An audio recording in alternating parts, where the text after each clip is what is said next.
வணக்கம். GS astrology Gautham Dineshkumar from Virudhunagar.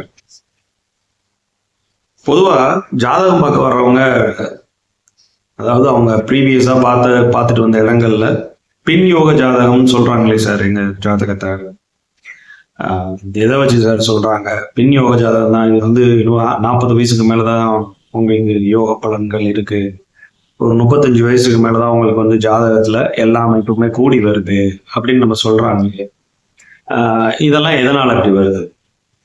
பொதுவா பின் யோகம் ஒரு 35 வயசு 40 வயசுக்கு மேல ஒரு யோக தசை வருது அப்படின்னா உங்களுக்கு அது சரியான பருவத்துக்கு உண்டான ஒரு திசையா இருக்கணும். இது ஏற்கனவே நான் வந்து அதாவது திசை வரும் காலம் அப்படின்னு ஒரு வீடியோ நான் போட்டிருக்கேன். நீங்க எல்லாரும் பார்க்காதவங்க போய் பாருங்க, சரிங்களா? ஸோ ஒருத்தருக்கு இந்தந்த வயசுல இந்தந்த திசை வரணும் அப்படிங்கிறது ஒரு கால்குலேஷன் இருக்கு. ஸோ அதுபடி வந்தா அது யோகமா இருக்கும், அந்தந்த வயசுக்கு தக்கன மாதிரி வர்றது. பொதுவா சனியோட லக்கணங்களான என்ன, மகரம் கும்பம், அவங்களுக்குலாம் எடுத்து பார்த்தீங்கன்னா அவருக்கு அந்த இளமையிலே ஒரு 15-10 வயசுக்குள்ள வந்துட்டு போயிட்டாரு அப்படின்னா ஓரளவு அது தாக்கங்கள் ரொம்ப இருக்காது. நடுத்தர வயதுல எல்லாம் வந்துட்டாரு அப்படின்னா போட்டு படுத்து எடுத்துதான் போவாரு. நிறைய ஜாதகங்கள்ல சனி தசை நடக்கிற ஜாதகங்கள்லாம் ரிசர்ச் பண்ணி பார்க்கும்போது தெரியுது அவங்க வந்து எவ்வளவு ஸ்ட்ரகிள்ஸா கடந்து வராங்க, எவ்வளவு தடைகள் போராட்டங்களை சந்திக்கிறாங்கிறது அந்த சனி தசை நடக்கிற ஜாதகத்தை பார்க்கும்போது அப்பட்டமா தெரியுது. அவங்கள வந்து ஃபுல் அண்ட் ஃபுல் அவர் கண்ட்ரோல்ல தான் வச்சிருக்காரு.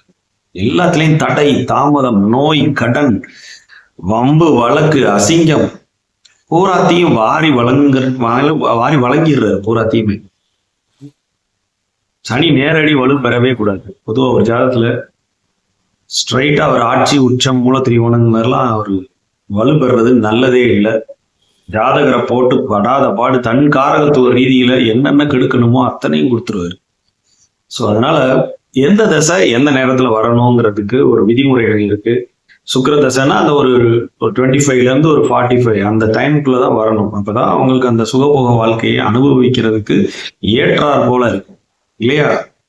சோ இதை ஏன் அப்படி சொல்றேன், இது வந்து பின் யோக ஜாதகத்துக்கு இப்படி சொல்றாங்க கேட்கறாங்கிறதுக்கு தான் இந்த விளக்கம். பொதுவாக ஒரு ஜாதகம் வந்து பின் யோகமா இருக்கு அப்படிங்கிறதுக்கு இதுதான் அந்த பேராமீட்டர்ஸ். வந்து 40 வயசுக்கு மேல ஒரு குரு தசையோ சுக்கிர தசையோ இதெல்லாம் வந்து ஒரு அந்த 30 மேல வந்துச்சுன்னா தான் உங்களுக்கு அந்த யோக பலன்களை கொடுக்கும். அதுவும் இல்லாம சனியோட அதாவது சனியோட இதுல நீங்க இருக்கீங்க அப்படின்னா, பொதுவா சனியோட நட்சத்திரம் என்ன? பூசம், உத்திரட்டாதி, அனுஷம், இல்லைங்களா? பூசம், அனுஷம், உத்திரட்டாதி. இந்த நட்சத்திரத்தை உங்க லக்ன புள்ளி விழுந்திருந்தாலோ, இல்ல லக்னத்துல சனி இருந்தாலோ, இல்ல அவர் ரெண்டாம் அதிபதியோடையோ, இல்ல உங்க லக்ன புள்ளியில அவர் சம்பந்தப்பட்டாலோ, இந்த மாதிரி விஷயங்கள் எல்லாம் இருக்கு அப்படின்னா நிச்சயமா பின்னாடிதான் அவங்களுக்கு வந்து தடை தாமதத்தை கொடுத்துதான் அவங்களுக்கு கொண்டே வருவாரு. அப்ப அது வந்து பின் யோக ஜாதகம்ங்கிற மாதிரி போயிடும், சரிங்களா? ஸோ இதுதான் அந்த பின் யோக ஜாதகத்துக்கு ஒவ்வொரு திசைக்கும் ஒவ்வொரு டைம் இருக்கு. அந்த டைம் லிமிட்ல அது வந்துச்சுன்னா யோக பிரமாதமா இருக்கும். அதுக்குள்ளேயே நிறைய விதிவிலக்குகள் இருக்கு. 6, 8, 12ல போய் தசை நடத்துற கிரகம் 8ல உட்காந்து தசை நடத்தி 6ல உட்காந்து தசை நடத்தி அங்க போய் வலுவாயிட்டாருன்னா அதுல ஒரு புண்ணியம் இல்லை. அவர் என்ன தரணுமோ அதை தான் தருவார். 6ஆம் இடத்துக்கு என்ன வேலை? கடன், நோய், வம்பு, வழக்கு கொடுக்கறது தான் இந்த 6ஆம் இடம், சரியா? அததான் அவர் செய்வார். 8ஆம் இடமும் அதே மாதிரிதான். அங்க என்ன ஆதிபத்தியம் வருது, அவர் காரகத்துவம் என்னவோ அது வழியா கெடுப்பாரு. பாவ கிரகங்கள் பாவத்தன்மையை செய்யும், நல்ல கிரகங்கள் நல்லதை கொடுக்கும். இதுதான் அதுல இருக்கிற விஷயம். அவங்க நல்ல விதத்துல இருக்காங்களாங்கிறத பார்க்கணும். அதாவது சுப கிரகங்களா இருந்தா பாவிகளால பாதிக்கப்பட்டு அவங்க வந்து பங்கப்பட்டு இருக்காங்க அப்படியானுங்கிறத பார்க்கணும். பாவ கிரகங்களா இருந்தா அவங்க சுபத்துவ நிலைமையில இருக்காங்களா, இல்ல கடுமையான ஒரு பாதிப்பை கொடுக்கக்கூடிய நிலைமையில இருக்காங்களாங்கிறத நம்ம பார்த்து பலன் எடுக்கணும், சரிங்களா?